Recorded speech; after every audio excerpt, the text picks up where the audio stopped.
안녕하세요. 저는 충청도 지방에서 거주하는 40대 후반 여자입니다. 매일 재밌게 듣기만 하다가 저도 제보하고 싶은 일이 있어서 용기를 내보았어요. 제 이야기는 제 남편과 관련된 내용이에요. 바로 얘기를 시작해 볼게요. 저와 남편은 충청도 어느 지방에서 태어났어요. 저희가 태어나고 자란 고향은 되게 작은 동네고 지금도 개발이 많이 되진 않았어요. 그런데 제가 학교 다닐 때는 더 그랬어요. 초등학교, 중학교, 고등학교도 각 하나씩만 있었어요. 그렇게 작은 동네에서 저는 가구 공장을 운영하시는 아빠 밑에서 태어났어요. 공장을 운영하시던 아빠 덕분에 저는 어린 시절에 부러움을 받으며 살았던 기억이 나요. 물론 요즘 워낙 잘 사는 사람이 많으니까 그게 뭐 어때서 생각하실 수도 있어요. 하지만 저 시절에 우리 고향에서는 우리 집이 잘 사는 편이어서 친구들이 많이 부러워했어요. 남편은 저와 동갑이고 소꿉 친구로 자랐어요. 남편의 아버지가 우리 아버지 공장에서 일하시는 분이었어요. 그래서 공장에서 남편과 저는 뛰어다니며 같이 놀았어요. 그러다 어른들에게 걸리면 불이 나게 도망가고 그랬죠. 그렇게 우리는 취학 전부터 초등학교에 들어가서도 매우 가깝게 지냈어요. 거의 그냥 남매처럼 자랐던 것 같아요. 왜냐하면 저도 남편도 외동이었기 때문에 굉장히 많이 붙어 있었어요. 서로 집에서 밥도 자연스럽게 같이 먹던 날도 되게 많았어요. 시골이었기 때문에 밭이 많았는데 서리도 하고 동네 강아지들과도 뛰어다니고 재미있게 지냈어요. 그대로 남편과 저는 중학생이 되었습니다. 중학생 때는 이제 본격적으로 사춘기가 오는 시기잖아요. 둘 다 사춘기가 왔지만 이상하게 서로에게는 관대했어요. 그리고 제가 학교에서 여자아이들과 싸워서 혼자 다니던 시기도 있었어요. 그럴 때 남편만 유일하게 제 곁을 지켜주었습니다. 그렇게 저는 남편에게 더 의지했고 우리는 고등학교에 진학하고도 붙어 다니기 시작했어요. 저희가 초등학교 입학 전부터 그렇게 10년 넘게 붙어 다니니 동네 사람들은 그냥 저와 남편을 하나의 쌍이라고 인식했어요. 저를 보면 준아 어디 갔니? 물어보고 남편이 혼자 있으면 세정이 어딨니? 물어봤어요. 학교에서도 선생님들과 친구들은 저희가 사귀는 것을 아주 당연하게 생각했어요. 저는 서로 누가 사귀자고 한 것도 아닌데 저러니까 웃기더라고요. 그래서 고등학교 2학년 여름에 남편에게 말했습니다. 남편과 개울가에서 놀다가 집에 돌아가는 길이었어요. 야, 이준아. 너랑 나랑 뭐야? 다들 우리가 사귄다고 알아? 우리가 사귄 사이야? 남편은 가만히 멈춰서 저를 바라봤어요. 쳐다보지 말고 말을 해. 그럼 사귀죠. 정말 담백하고 직설적이고 어이없는 대답이었습니다. 그렇게 저희는 사귀게 되었어요. 옆집 사는 손에는 동네 오빠가 꽃다발을 사와서 고백했다는데 저는 간단하게 사귀자는 말로 연애를 시작하다니 억울한 마음도 들었습니다. 하지만 뭐 어쩔 도리가 없었어요. 왜냐하면 저는 이미 남편을 좋아하고 있었거든요. 그렇게 저희는 사귀게 되었고 그 연애는 계속 지속되었습니다. 사실 남편은 그때도 저에게 이미 큰 부분을 차지하는 사람이었어요. 그래서 옆에 남편이 없다는 사실은 믿고 싶지 않았습니다. 그렇게 저희는 성인이 되었어요. 남편과 저는 대학에 진학하게 되었습니다. 저는 서울에 있는 대학으로 가게 되었고 남편은 인근에 있는 국립대학에 들어가게 되었어요. 저는 사실 거리가 멀어지니까 우리가 잘 사귈 수 있을까 걱정했어요. 그런데 걱정이 무색하게도 남편은 지방에서 서울로 버스를 타고 저를 보러 왔어요. 제가 서울에 올라오고 사실 많이 힘들었습니다. 처음으로 부모님과 떨어져서 살아야 하고 낯선 상황에 많이 놓이게 되니까 적응하는 것이 저에겐 매우 힘들었어요. 그렇지만 남편이 자주 서울에 와주니 버틸 수 있었어요. 그리고 저도 남편의 군대를 기다려주었습니다. 서로 그렇게 힘든 시기에 버팀목이 되어주며 서로의 인생에 좋은 영향을 끼쳤어요. 그리고 저는 대학을 졸업하고 고향에 다시 내려왔습니다. 원래는 졸업하고 서울에서 직장을 다닐 생각이었지만 저는 제가 서울살이와 맞지 않다는 사실을 잘 알게 되었어요. 방학 때마다 고향에 내려왔는데 그때마다 너무 저와 잘 맞더라고요. 서울로 올라갈 때는 너무 막막하고 슬퍼서 매일 울었어요. 그 정도로 서울살이는 힘들었기 때문에 고향에 내려왔습니다. 그리고 서울에서 대학을 나온 경력을 가지고 동네 보습학원을 열었어요. 아버지와 어머니도 고향에서 4대째 사시고 계셨어서 아는 사람이 매우 많으셨어요. 저는 고향에서 태어나 자랐으니 당연히 아는 사람이 많았어요. 그래서 생각보다 보습학원이 매우 잘 되었어요. 그때쯤 남편은 대학교를 졸업하게 되었습니다. 남편은 전공을 살려서 인근 지역 대기업에 취직하게 되었어요. 고향에서 1시간 정도 걸리는 거리에 있는 회사였어요. 그리고 둘 다 자리를 잡았으니 결혼 얘기가 자연스럽게 나오기 시작했어요. 사실 저 때쯤 저는 이미 결혼은 남편과 해야 한다고 생각했어요. 워낙 너무 어릴 때부터 붙어 다녔기 때문에 다른 남자와 결혼한다는 것은 상상도 어려웠습니다. 그건 남편도 마찬가지였대요. 그리고 제가 시장에 가면 어른들이 그렇게 저한테 말씀하셨어요. 세정아, 너희 식은 언제 올리니? 아예 결혼한다는 그 사실 자체는 확정되어 있었고 식을 언제 올릴지가 관건이었습니다. 저희 부모님도 그렇고 남편 부모님도 그렇고 우리가 결혼하는 것이라는 사실은 이미 확정이었어요. 그렇게 저희는 동네에 있는 하나밖에 없는 식장에서 결혼하게 되었습니다. 정말 저와 남편의 결혼은 동네 잔치였어요. 동네 사람들 모두가 왔다고 해도 과언이 아니에요. 저는 동네에서 보습학원을 하고 있었으니까 학생들도 많이 왔어요. 타지로 나간 친구들도 다 와서 축하해주고 저희 학생 때 선생님들도 많이 오셨어요. 그렇게 온 동네 사람들의 축복을 받으며 결혼식을 올렸습니다. 아직도 그 결혼식장에서 결혼한 사람 중에 우리식 하객이 제일 많았다고 하더라고요. 신혼집은 그때 당시 새로 생겼던 아파트에서 시작하게 되었습니다. 친정아버지가 힘을 써주셔서 마냥 감사한 마음뿐이었어요. 저는 그렇게 고향에서 부모님 곁에 살며 보습학원을 하며 남편과 행복하게 살기 시작했습니다. 그렇게 1년 후 저는 임신도 하게 되었어요. 임신을 확인하고 얼마나 기뻤는지 몰라요. 그런데 제가 임신을 했는데 입덧이 굉장히 심했어요. 그래서 일을 계속하는 것이 정말 힘들었습니다. 병원에서도 몇 번이나 경고하더라고요. 저는 아이를 너무 지키고 싶어서 보습학원은 잠시 쉬게 되었습니다. 그리고 진지하게 남편과 거처를 고민하기 시작했어요. 저는 고향에서 계속 살고 싶었어요. 제 삶의 터전이고 또 부모님과 붙어 있으니까요. 남편은 제 의견을 존중해줬습니다. 남편은 그 대신 저에게 말했어요. 나는 여보 더 많이 붙어 있고 싶어. 그런데 지금 출퇴근이 왕복 2시간이 넘으니까 힘들어. 저는 남편의 말을 듣고 정말 안타까웠어요. 남편은 저 때문에 멀어도 고향에서 사는 건데 그 결정이 오히려 남편을 힘들게 하는 것 같아서 마음이 좋지 않았습니다. 그래서 저는 친정아버지를 찾아가서 부탁했어요.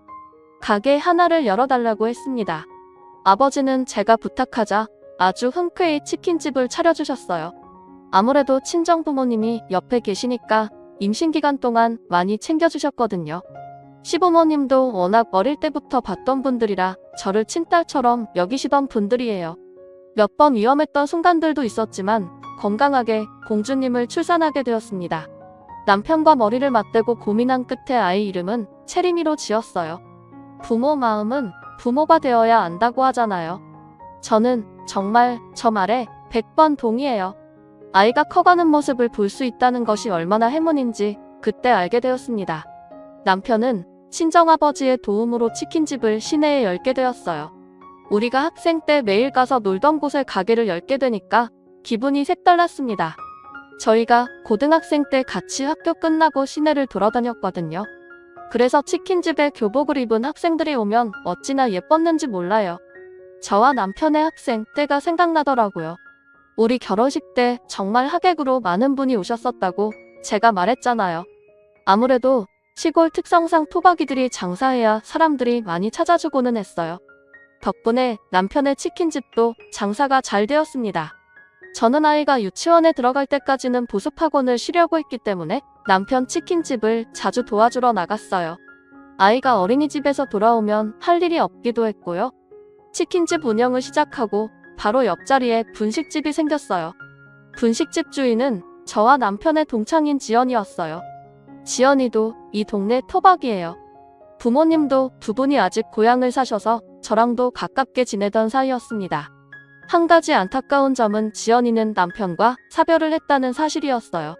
지연이는 결혼하기 전에 아이가 생겼는데 결혼식을 올리고 아이 얼굴도 보기 전에 남편이 교통사고로 사망했습니다. 워낙 큰 추돌사고여서 저도 그 사건이 똑똑히 기억나요. 지연이는 수입이 없으니 분식집을 열었다고 했어요. 동창들 옆에 가게를 내서 기분이 좋다고 하더라고요.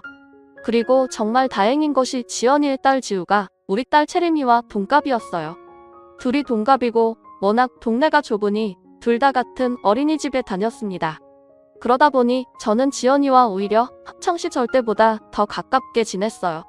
지연이가 가게를 하니까 제가 채림이를 데리러 간 김에 지우도 데리고 하원을 시켜 지연이의 가게에 가서 밥을 사 먹었어요. 지연이는 제가 그럴 때마다 저에게 고맙다고 했지만 서로 돕고 사는 게 이웃이고 친구잖아요. 지연이의 사정을 잘 아니까 일부러 분식집에서 끼니도 많이 해결했습니다.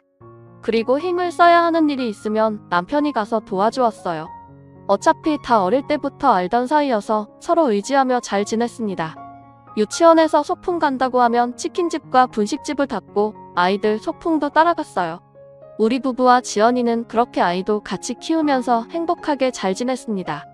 채림이와 지우도 서로 얼마나 아꼈는지 몰라요. 그러다 저희 아이들이 크면서 초등학교에 들어가게 됐어요. 어느 날 채림이가 저에게 그러더라고요. 엄마, 아빠는 지우 엄마랑도 결혼한 거야? 응? 아니야. 아빠는 엄마랑만 결혼한 거야. 왜 그래? 학교에서 집에 오는데 어떤 할머니가 나에게 엄마가 2명이라 어떡하냐고 그랬어. 에이, 아니야. 아빠한테 물어봐. 채림이 엄마는 엄마 하나야. 채림이 말을 듣고 나니까 감정이 이상했어요. 제가 안쓰러워서 지연이와 가깝게 지냈고 남편도 워낙 어릴 때부터 알던 사이라 좋은 마음으로 같이 다녔던 건데 남들이 볼 땐 안 좋아 보일 수도 있다는 생각이 들더라고요. 그리고 제가 채림이가 초등학교에 입학하며 보습학원을 다시 열었거든요. 그래서 남편 치킨집에 자주 가지 못했어요. 남편을 굳게 믿었고 또 의심하고 싶지 않았지만 채림이가 저렇게 말하니까 또 여자 마음이란 게 마냥 편하지는 않더라고요. 그래서 다음날 일부러 학원에서 바로 집으로 가지 않고 치킨집으로 퇴근했습니다. 치킨집에 말을 하지 않고 들어갔더니 거기에 지연이가 있더라고요. 세정아, 무슨 일이야? 남편 가게에 오는데 무슨 일이 있어야 오는 건 아니잖아. 그렇긴 하지. 당연히 장난이야. 기분 나쁜 건 아니지? 나도 장난이야. 괜찮아. 장난이라고 대답은 했지만 기분은 나빴어요. 남편을 쳐다보니 잘 왔다고 수고했다고 하더라고요. 그렇게 남편과 같이 퇴근하고 집으로 가는 길에 제가 기분이 안 좋아 보이자 남편이 먼저 말을 꺼냈습니다. 혹시 지연이 때문에 그런 거야? 여보, 오해 안 했으면 좋겠어. 정말 나는 여보밖에 없는 거 잘 알잖아. 자기를 의심하는 건 아닌데 그냥 동네에서 말이 나올까봐 걱정돼서 그래. 우리가 어릴 때부터 붙어 다녔던 거 기억나지? 여기 사람들 다 우리 사이 아는데 무슨 걱정이야. 내가 더 잘할게. 너무 걱정하지 마. 남편이 저렇게 말해주니까 마음이 놓이더라고요. 그 뒤로 남편 가게에 몰래 찾아가도 지연이는 잘 보이지 않았습니다. 남편이 말을 잘했나 보다 생각이 들어 고맙더라고요. 지연이 분식집에 찾아가도 지연이는 예전처럼 저를 반겨주었어요. 그래서 속으로 내심 미안한 마음이 들었습니다. 아무래도 지역이 좁아서 제가 더 걱정했었어요. 시골 사셨던 분들은 다들 공감하실 텐데 지역사회가 굉장히 좁거든요. 워낙 작은 일로도 소문이 금방 퍼지니까 저도 모르게 계속 조심하는 경향이 있었습니다. 예를 들어 제가 말 한마디를 하면 하루 만에 소문이 다 퍼지더라고요. 또 아무래도 제가 보습학원을 운영하니까 더 그랬던 것 같아요. 학부모들 입김이 세니까 더 뒷말에 예민하게 반응하게 되더라고요. 아이를 낳기 전과 후도 다르더라고요. 예전에는 이 정도까지 조심하지 않아도 괜찮았는데 아이를 낳고 키우니까 조그만 일에도 신경이 곤두서게 되었습니다. 서로 다 아는 사이니까 이런 부분에선 불편한 게 있더라고요. 그래서 마을 사람들 사이에서 무언가 우리 가족의 얘기거리가 되는 게 싫어서 더 예민하게 반응한 것도 분명 맞아요. 아무래도 부모님도 다 한 지역에 사니까 그런 것 같아요. 친정아버지가 공장을 운영하신다고 하셨잖아요. 동네 사람 중에 공장에 다니시는 분들이 꽤 있으세요. 그래서 어딜 가도 아 공장 딸? 하면서 아는 척을 하시거든요. 사실 그래서 학창 시절에는 그게 참 싫었습니다. 슈퍼를 가도 아버지 공장 안부를 물으시고 버스에 타도 기사 아저씨가 아버지 안부를 물으셨거든요. 그런데 저도 익숙해졌는지 이제는 적응이 된 것 같았어요. 아무튼 그렇게 이 사건은 지나갔습니다. 남편도 저에게 잘했고 채림이도 학교 생활을 워낙 잘해서 큰 걱정 없이 잘 살고 있었어요. 큰 걱정 없이 잘 살고 있었어요. 그런데 어느 날 지원이가 한밤중에 울면서 전화가 오더라고요. 남편한테 전화한 것을 제가 받았습니다. 지연아, 무슨 일 있어? 이 새벽에. 세정아, 나 어떡하니? 우리 아버지 돌아가셨어. 나 어떡해? 뭐? 어디야? 우리가 거기로 갈게. 여기 땡땡 장례식장이야. 나 정말 너무 슬퍼. 저는 급하게 남편을 깨웠어요. 비몽사몽으로 일어나는 남편에게 지연이 아버지가 돌아가셨다고 전했습니다. 남편은 정말 놀라더라고요. 그렇게 우리 부부는 장례식장으로 바로 갔어요. 지연이가 울면서 우리를 맞이하더라고요. 저는 지연이를 안아주며 위로했습니다. 지연이 아버지는 저도 어릴 때부터 봤던 분이셨어요. 워낙 호탕하신 분이셨는데 자다가 심장마비로 돌아가셨다고 하더라고요. 지연이가 너무 놀란 것 같아서 안심시키려고 노력했던 기억이 나요. 연락을 받은 사람들이 하나둘씩 오기 시작했어요. 그렇게 저도 장례식장에서 지연이를 많이 도와주었습니다. 지연이도 외동이라 도와주는 사람이 많이 없었거든요. 남편이 아무래도 남자니까 많이 나서는 상황이 있었어요. 그런데 제가 약간 기분이 나빴던 것은 남편을 지연이 남편으로 오해하는 사람들이 있었어요.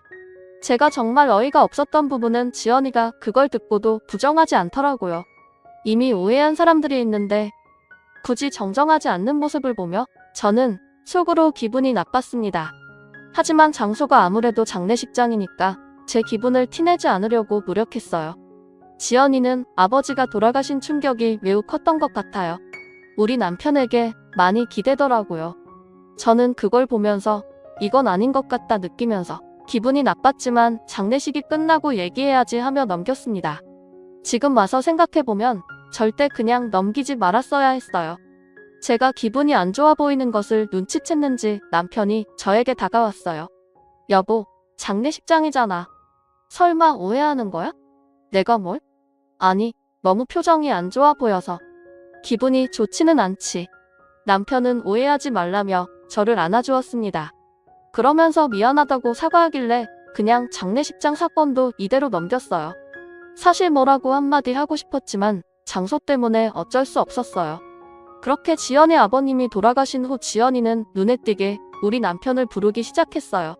남편도 죽고 아버지도 죽고 자기는 옆에 있는 사람들이 자꾸 떠나간다고 너무 슬프다고 우리 집에 찾아와서 울기도 했어요. 저는 물론 지연이의 상황은 안타까웠어요. 하지만 너무 자주 저러니까 부담스러운 마음이 들었습니다. 그래서 진지하게 이사도 생각하기 시작했어요.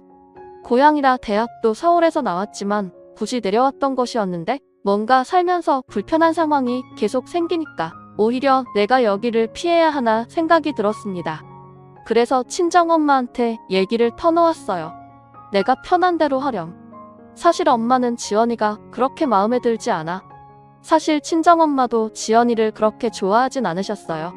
왜냐하면 지연이가 꾸미는 것을 좋아해서 짧은 치마도 자주 입거든요. 저야 멋돌아니까 괜찮았지만 아무래도 시골 어른들 눈에는 애엄마가 저러고 다니니 뒤에서 말이 많이 나왔나 보더라고요.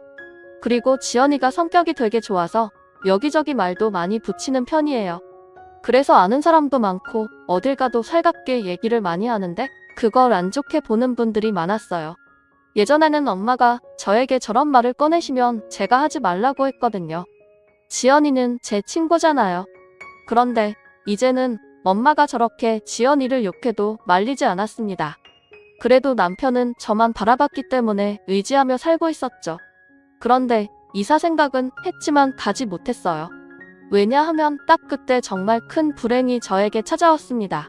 그건 바로 암이었어요. 어느 날부터 살이 갑자기 많이 빠지더라고요.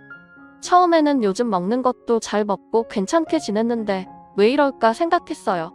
물론 지연이가 신경을 쓰였지만 그것과 별개로 제 생활은 매우 잘하고 있었거든요. 보습학원도 제가 원장이니까 스트레스도 심하지 않았습니다. 그렇지만 살이 빠져서 기분은 좋더라고요. 그런데 살만 빠지면 괜찮았는데 소화도 잘 되지 않았어요. 그뿐만 아니라 쉽게 피곤해졌어요. 우리 집에서 보습학원까지는 걸어서 25분 정도가 걸려요. 예전에는 아주 쉽게 걸어갔습니다. 사실 저 정도 걷는 것은 일도 아니잖아요. 오히려 산책이죠. 그런데 어느 날부터 걷다가 멈춰서 쉬어야 할 정도로 힘들기 시작했습니다. 소화도 잘 안 되고 머리도 아프더라고요. 심지어 이명까지 있었어요. 제가 상태가 안 좋아서 보습학원도 나가지 못하고 집에 누워만 있으니 엄마가 걱정을 많이 하셨습니다. 그래서 동네 의원을 데려갔는데 처음에는 저보고 스트레스가 심해서 그런 것 같으니 조금만 집에서 쉬면 괜찮아진다고 하더라고요. 저는 그 동네 의원을 제가 어릴 때부터 갔어요. 그래서 의사 선생님이 마치 제 주치의이세요. 누구보다 제 건강 상태를 잘 아시는 분이 그렇게 말씀해 주시니 철석같이 믿었습니다. 유치원생 때부터 엄마 손을 잡고 그 의원을 다녔던 기억이 생생하거든요. 그래서 보습학원을 한 달간 쉬면서 집에서 가만히 있었어요. 남편도 그때 걱정이 되었는지 출근 전과 퇴근 후에 제 상태를 많이 살폈습니다. 채림이도 제가 걱정이 많이 되었나 봐요. 저한테 엄마 아프면 안 돼 말하는데 너무 미안했습니다. 그런데 문제는 제 몸 상태였어요. 아무리 쉬어도 나아지기는 커녕 오히려 더 심해지더라고요. 소화가 특히 너무 안 되더라고요. 그래서 이건 보통 일이 아닌 것 같단 판단을 내렸습니다. 친정엄마는 큰 병원에 가보자고 하셨어요. 그래서 인근에 있는 대학병원에 가서 검사를 받게 되었습니다. 그리고 바로 알게 되었어요. 제가 위암이라는 것을요. 저는 진단을 받고 너무 멍했습니다. 이 사실이 현실이 아닌 것 같았어요. 도저히 믿을 수가 없어서 대학병원 의사 선생님께 10번도 넘게 물어봤습니다. 하지만 선생님은 단호하게 말씀하셨어요. 위암입니다. 그래도 아직 말개나 아니에요. 치료하면 나아질 가능성이 있기는 해요. 저는 정말 제가 왜 암에 걸렸는지 도통 이해가 가지 않았습니다. 여러분 혹시 그거 아시나요? 암은 가족력이 가장 세요.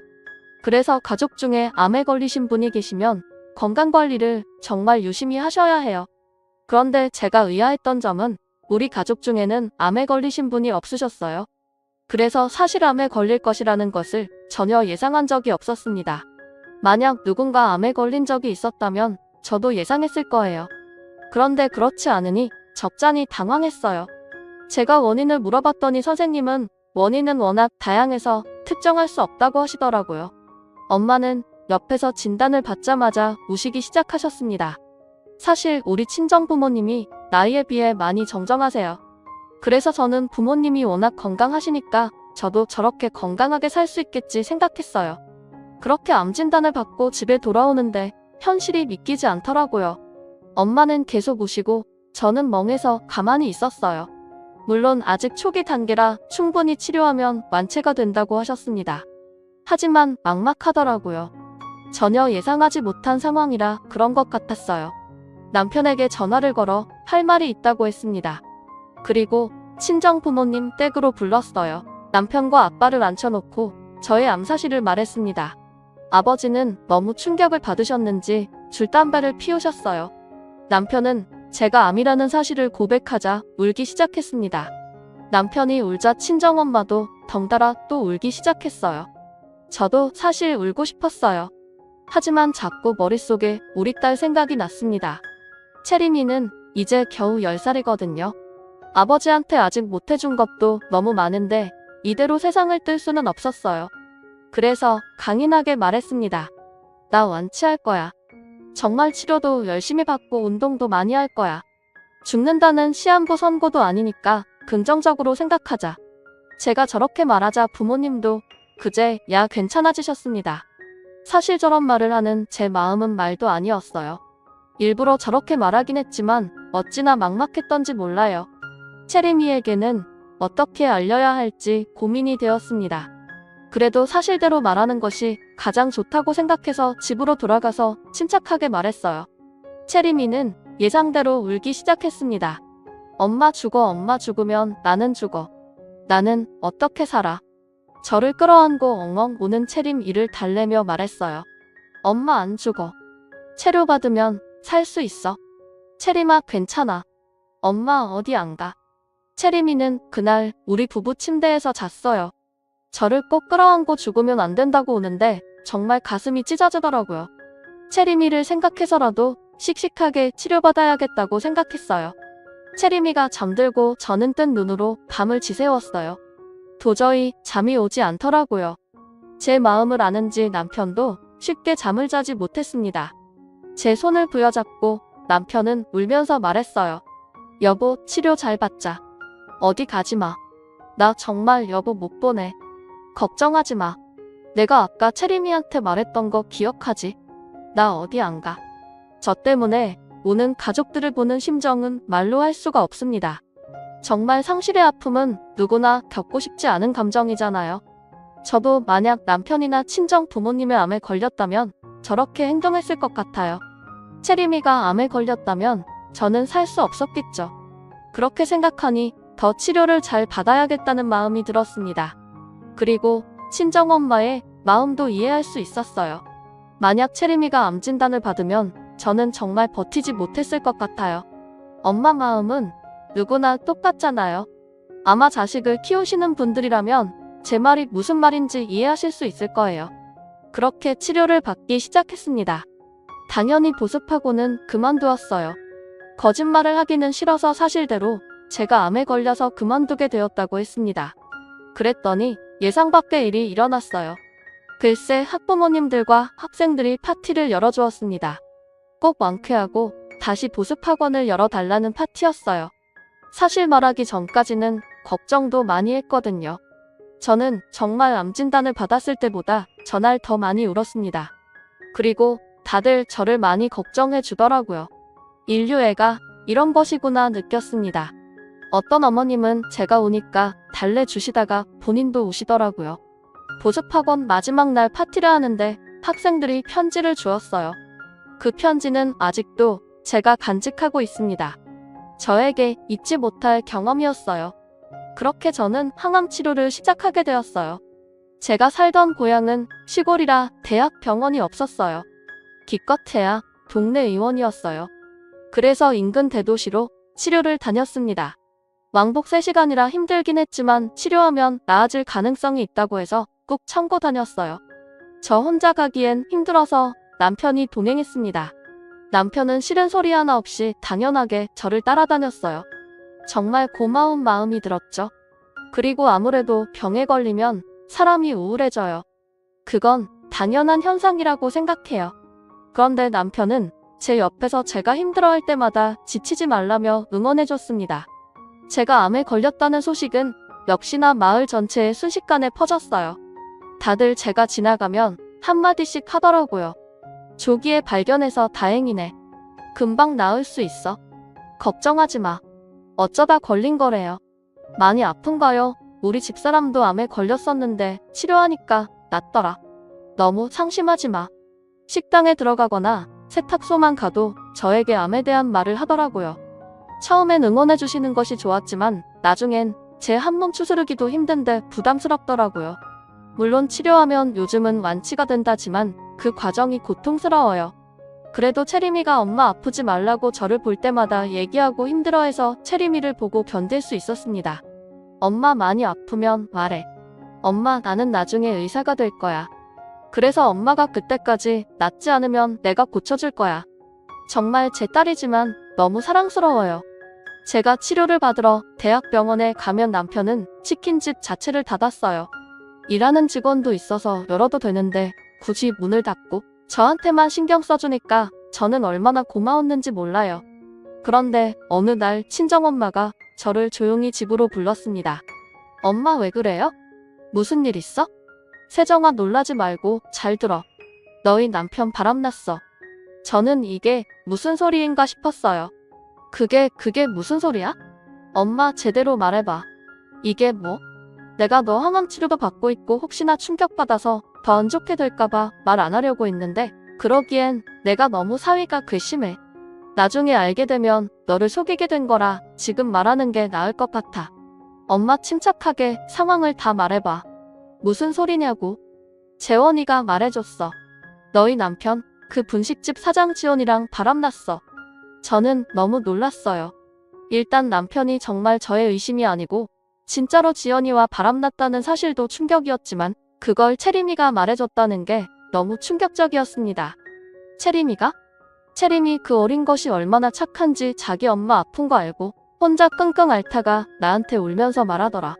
분식집 사장을 집으로 데려와서 둘이 무슨 얘기를 했길래 얘가 나한테 찾아와서 말을 해. 엄마한테 다 듣고 나니 정리가 되었습니다.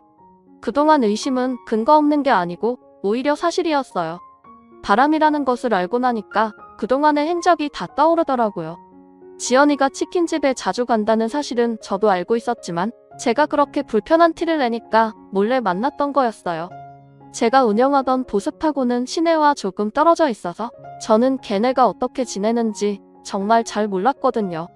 아이들이 공부하러 오면 거기에만 신경 써야 하니까 더욱이요. 나중에 동네 사람들한테 말을 들었더니 외지에서 온 사람들은 분식집과 치킨집이 부부가 동시에 운영하던 집인 줄 알았다고 하더라고요. 남들 눈에 그렇게 보일 정도면 어느 정도로 붙어있는지 아시겠죠? 제가 아프기 전부터 그랬는데 아프고 나서 학원을 접고 나서는 더 심해졌다고 하더라고요. 여기가 워낙 좁아서 다들 아는 사이라고 했잖아요.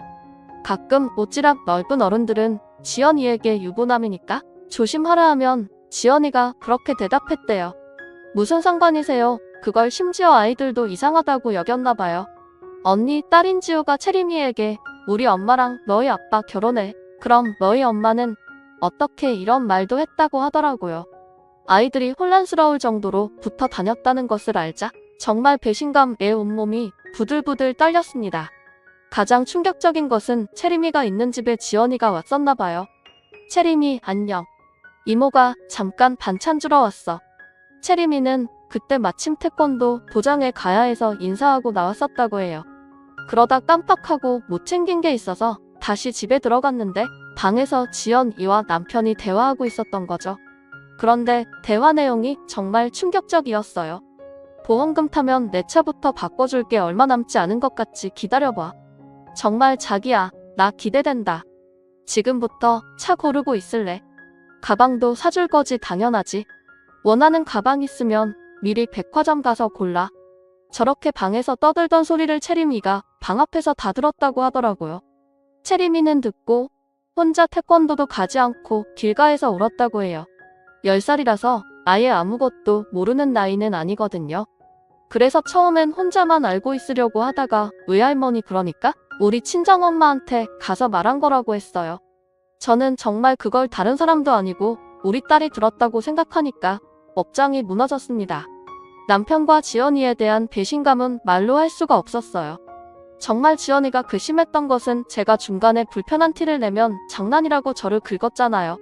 그래놓고는 뒤에서 남편하고 제 얘기를 했을 거라는 것을 떠올리니까 너무 충격이었어요. 쟤들은 저를 얼마나 바보처럼 알았겠어요. 그리고 남편에 대한 배신감은 정말 제 인생 자체를 부정당하는 느낌이었습니다. 남편과 저는 소꿉 친구였잖아요. 기억도 잘 안 나는 아주 어린 시절부터 함께였어요. 미취학 아동 시절부터 학창 시절 내내 붙어 다녀서 그냥 남편은 제 전부였습니다. 저는 남편만큼 저를 이해해주는 사람은 이 세상에 없다고 생각했어요. 힘든 일이 있으면 남편에게 가장 먼저 말하고 기쁜 일이 있어도 남편에게 가장 먼저 전했어요. 저는 당연히 제 인생의 한 부분을 아니 어쩌면 모든 부분을 차지했다고 생각했는데 정말 너무 충격이더라고요. 제 앞에서는 제가 암에 걸렸다니까 손을 부여잡고 울고 또 언제는 밥을 먹다가 혼자 우는 거예요. 제가 너무 당황해서 여보 갑자기 왜 우는 거냐고 물어보니까 남편이 울면서 말했어요. 이런 평범한 일상이 나중에 가면 그리워질까봐 그게 무서워. 나는 여보랑 채림이랑 이렇게 평생 행복하게 도란도란 살고 싶었는데 갑자기 밥을 먹다가 저러니까 저도 너무 당황했지만 말이 너무 슬퍼서 그 말을 듣고 같이 울었습니다. 채림이도 당연히 울었고요. 이렇게 셋이 밥 먹다가 울기도 했었는데 그게 다 가식이라는 거잖아요. 배신도 이런 배신이 있을까요? 저는 엄마한테 내 남편이 바람났다는 사실을 듣고 정말 멍했습니다. 화를 낼 기운도 없고 그냥 이게 현실이 아니었으면 좋겠다는 생각만 들었어요. 그리고 제 눈으로 직접 확인해야 할 것 같았어요. 다른 사람도 아니고 제 남편이 저를 두고 바람을 피웠다는 사실이 정말 믿기지 않았습니다. 물론 채림이가 말한 거니까 틀린 말은 아닐 것이고 저도 몇 번이나 이상하다고 생각했지만 그게 의심으로 남을 때랑 직접 확인하는 것은 완전히 다른 얘기잖아요. 그래서 바로 그 길로 남편 치킨집으로 갔어요. 여보, 무슨 일이야? 오늘 집에서 쉰다며? 저는 그런데 남편이 웃으면서 저를 보니까 눈물이 나오더라고요. 차마 확인받고 싶지 않았던 마음이 커서 그랬던 것 같아요. 만약 물어봐서 그게 사실이라면 저 웃음조차 거짓이라는 거잖아요. 저는 정말 그래서 그냥 치킨집 한가운데서 갑자기 울음이 터졌습니다. 손님들도 있었지만 그건 신경 쓰이지 않았어요. 그냥 제 감정이 우선이었습니다. 여보, 왜 그래, 많이 아파? 지금 병원 갈까? 남편이 달려와서 제 어깨를 감싸며 물었어요. 그런데 순간 역겨운 마음이 들더라고요. 제 앞에서는 이렇게 연기를 하고 뒤에서는 또 지연이에게 차를 사주니 가방을 사주니 그런 얘기를 한다는 거잖아요. 그래서 남편의 손을 뿌리치고 단도직입적으로 물었습니다. 야, 너 바람났어? 그것도 지연이라 네가 사람이야? 말하다 보니 화가 급속도로 올라오더라고요. 그래서 소리를 지르며 말했어요. 바람, 네가 날 두고 바람 미쳤어. 남편은 심하게 당황하더라고요. 무슨 소리야? 아니, 내가 무슨 바람이야. 말이 되는 소리를 해. 왜 그래? 정말 많이 아프면 병원에 가자. 남편은 저를 억지로 밖으로 데리고 나왔어요. 가게에 손님들이 있어서 그런 것 같았는데 저는 참을 수가 없었습니다. 지연이가 다 말했어. 네가 지연이한테 내 보험금으로 가방 사고 차도 사준다고 했다며? 야, 네가 인간이야. 남편은 진정하고 집에 가서 얘기하자고 했어요. 길거리에서 사람들이 다 쳐다봤지만 알바 아니었습니다. 친정엄마가 제가 걱정됐는지 따라오셨나 봐요. 옆에 와서 제 남편을 밀치고 울면서 말했어요. 지연아, 정말 네가 어떻게 그래? 다른 사람도 아니고 네가 내 딸 어떻게? 남편은 심하게 당황했어요. 저는 치킨집 바로 옆에 있는 분식집으로 향했습니다. 어느덧 사람들이 많이 모여 있었어요. 다들 한마디씩 하더라고요. 진짜 바람이야. 대박, 그럴 줄 알았어. 아니, 어쩐지 분식집 사장이 그렇게 치킨집에 많이 들어가더라. 저는 분식집 문을 열었는데 글쎄 지연이가 안에 있으면서 문을 잠갔더라고요. 문이 투명해서 안이 다 보였는데 싱크대 밑에 숨었는지 손님들만 당황해서 어쩔 줄은 몰라더라고요.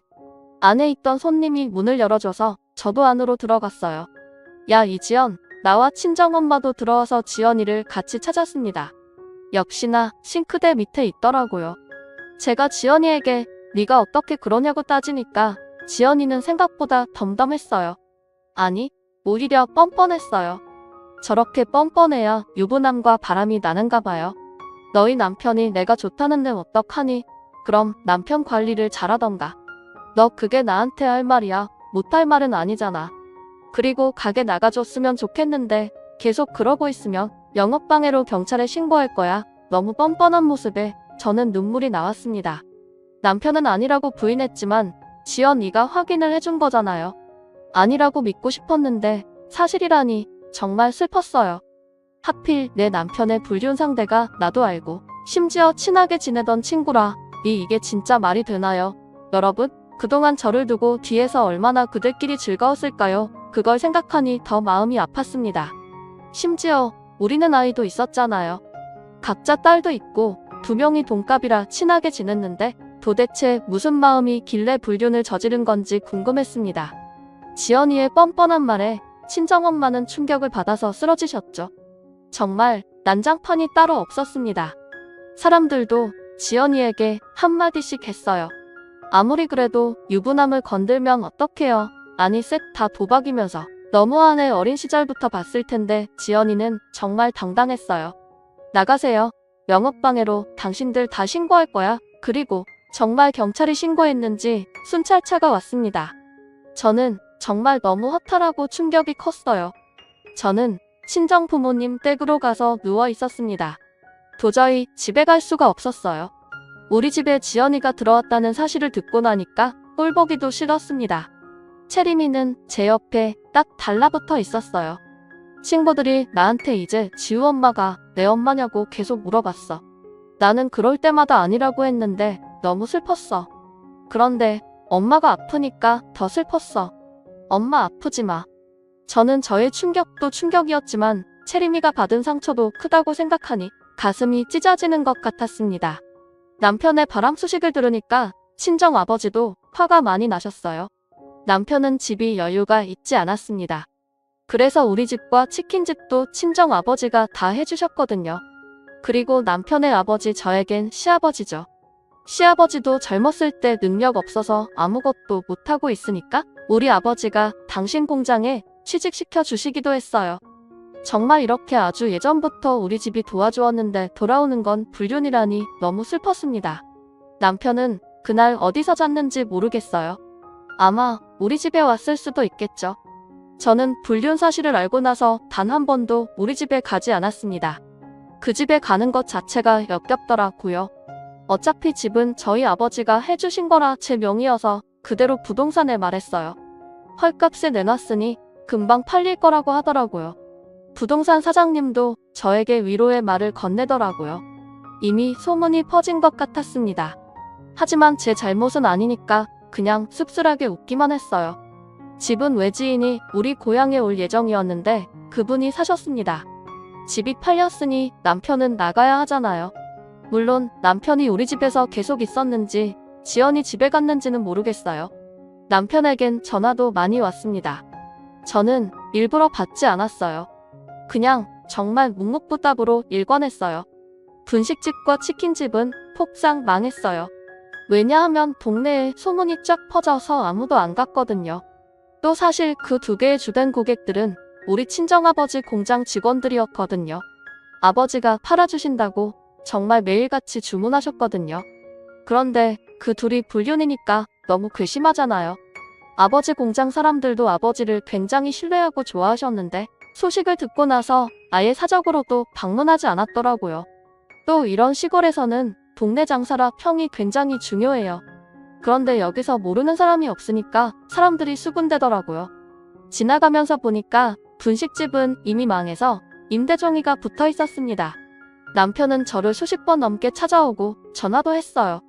다 오해라고 했지만 절대 믿지 않았죠. 그냥 바로 이혼 소송을 걸었고 저는 치료를 위해 채림이를 데리고 인근 대도시로 이사를 왔어요. 남편은 친정집에도 찾아가고 공장에도 찾아가고 하더라고요. 모든 걸 가지고 있다가 다 뺏기니 갑자기 조급해졌나 봐요. 심지어 채림이마저 자기를 외면하니까 충격이 큰 것 같았어요. 자기가 잠시 미쳤었다고 제발 용서해달라고 울고불고 난리였습니다. 하지만 저는 동의하지 않았어요. 그냥 정말 꼴보기가 싫었고 남편과 이혼하고 채림이와 둘이 제 병에 완치되면 제주도에 내려가서 살 예정이었어요. 물론 저도 충격이 너무 크고 채림이도 상처를 많이 받아서 제 암 치료를 하면서 동시에 둘이 정신과 치료도 많이 받았습니다. 상담도 많이 다니고 그렇게 둘이 서로 의지하며 힘든 시기를 버텼어요. 친정부모님도 저희를 적극적으로 지원해 주셨죠. 친정아버지가 오히려 저에게 먼저 채림이와 제주도에 가서 쉬라고 하더라고요. 저도 물론 제가 원하면 고향에 남아도 되었지만 그러기가 싫었어요. 이미 사람들이 다 알아서 불편하겠더라고요. 채림이를 위해서라도 제가 떠나는 게 맞았어요. 물론 남편과 지연이네 가족은 쫓겨나듯 떠났대요. 당연히 고향에서 계속 살 수는 없어 보였어요. 어딜 가도 손가락질을 했으니까요. 지호도 학교에 가면 불륜녀 딸이라고 애들이 그렇게 놀렸나 봐요. 그리고 정말 웃긴 것은 둘이 깨졌다고 하더라고요.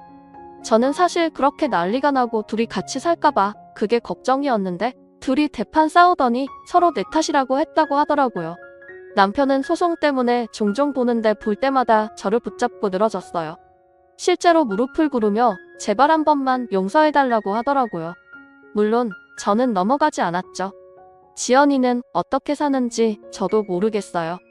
지호를 데리고 야밤에 도망갔다는 말만 들었습니다. 그렇게 몇 년의 시간이 흘러서 저는 완치라는 판정을 받게 되었어요. 정말 의사 선생님 입에서 완치라는 말이 나오는데 얼마나 감격스러웠는지 몰라요. 환자분 의지가 상당히 강하셔서 빨리 나으셨습니다. 축하드려요. 그래도 주기적으로 검사는 꼭 해주셔야 해요. 다시 발생할 가능성이 있긴 했지만 일단 지금은 제 몸에 암세포가 없다고 했어요. 정말 얼마나 기뻤는지 세상이 아름다워 보였어요. 이제 정말 힘들었던 시간은 다 잊고 체리미와 제주도에 내려가서 살 예정이에요. 벌써 어디에서 살지 다 정해놨어요. 제발하면 안 되니까 제주도에서 예쁜 바다도 보고 산도 많이 다니고 회복하는데 집중하려고요. 체리미에게 걱정이 돼서 언제 물어본 적이 있어요. 체리마, 아빠 보고 싶으면 말해. 나는 엄마만 있으면 돼. 이제는 정말 둘이 의지하며 잘 살아야겠다는 마음만 들어요. 친정부모님을 보러 고향에 가면 사실 아직 씁쓸한 마음이 들기는 해요. 그래도 제 잘못도 아니고 오히려 고향 사람들이 반갑게 맞아주셔서 좋더라고요. 체리미도 어린 시절을 고향에서 보내서 같이 가서 여기저기 다니는 것을 좋아했어요. 우리 고향이 진짜 노을이 예쁘거든요. 같이 노을을 보며 이런저런 얘기도 많이 하고 아주 행복해요. 체리미와 저는 앞으로도 서로 재밌게 살자고 다짐했어요. 여기까지가 제 얘기입니다. 들어주셔서 정말 감사합니다. 여러분들도 힘든 시기가 있어도 힘든 일 끝에는 좋은 일이 오고 나쁜 사람들은 결국 벌을 받는다는 것을 기억하시며 이겨내셨으면 좋겠어요. 다들 건강 유의하시고 건강하게 사셨으면 좋겠습니다. 감사합니다.